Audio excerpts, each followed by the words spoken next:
আজি ৰাতিপুৱাৰে পৰা বতৰটো ভাল, ৰ'দ নাই, তাতে আকৌ বন্ধবাৰ। ভাবিলোঁ এপাক ওলাই যাওঁ। কম্পিটিটিভ এক্সামৰ কাৰণে প্ৰস্তুতি আৰম্ভ কৰাৰে পৰা কাগজে কলমে গোৱালপাৰাৰ শ্ৰী সূৰ্য পাহাৰৰ কথা শুনিয়ে আছিলোঁ। বঙাইগাঁৱৰ পৰা যিহেতু বেছি দূৰ নহয়, ভাবিলোঁ আজি তাৰ পৰাই আহোঁ। গোৱালপাৰা জিলাৰ সদৰৰ পৰা প্ৰায় 13 কিলোমিটাৰ নিলগত এয়া শ্ৰী সূৰ্য পাহাৰ। মূলতঃ সূৰ্য দেৱতাৰ উপাসনাস্থলী বুলি চলি অহা বিশ্বাসৰ ফলতেই এই পাহাৰৰ নাম শ্ৰী সূৰ্য পাহাৰ হয়। এই পাহাৰ হিন্দু, বৌদ্ধ আৰু জৈন এই তিনিওটা ধৰ্মৰ বাবেই এক পবিত্ৰ স্থান। এই পাহাৰতে এটা প্ৰত্নতাত্ত্বিক ক্ষেত্ৰ আছে, মানে আৰ্কিঅলজিকেল ছাইট, য'ত অসংখ্য শিৱলিংগৰ লগতে দেৱী মূৰ্তি, গুহা আৰু শিলত কটা ভাস্কৰ্য আছে। এই গুহা আৰু ভাস্কৰ্যসমূহৰ সাদৃশ্য মহাৰাষ্ট্ৰৰ ইলোৰাৰ গুহাৰ সৈতে থকা বাবে শ্ৰী সূৰ্য পাহাৰক উত্তৰ পূৰ্বাঞ্চলৰ ইলোৰা বুলিও অভিহিত কৰা হয়।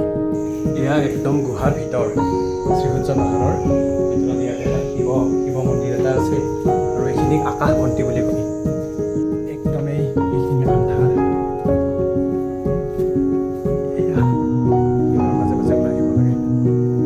এসময়ত এই পাহাৰত 7টা দৃশ্যমান চূড়া আছিল, সেয়েহে পাহাৰখনক সাতালি পৰ্বত নামেৰেও জনা যায়। ইয়াতে চাৰিওফালে এনেকৈ সৰু সৰু শিৱলিংগ বনাই থোৱা আছে। এইটো এটা সেৱা তাত এটা আছে আৰু ওপৰত আপোনালোকে এইটো এটা ডাঙৰ শিৱলিংগ বনাই থোৱা আছে। শ্ৰী সূৰ্য পাহাৰৰ এই সূক্ষ্ম ভাস্কৰ্য, জুইত পুৰা ইটাৰ গাঁথনিবোৰ দেখিলে অনুমান কৰিব পাৰি যে এসময়ত ইয়াত এক উন্নত সভ্যতাৰ বিকাশ হৈছিল। ব্ৰহ্মপুত্ৰৰ দাঁতিতে থকা বাবে বহুতে ইয়াক এক বাণিজ্যিক কেন্দ্ৰ বুলিও অনুমান কৰে, য'ত বিভিন্ন ধৰ্মৰ লোকসকল মিলিত হৈছিল আৰু নিজৰ উপাস্য দেৱতাৰ উপাসনা কৰিছিল।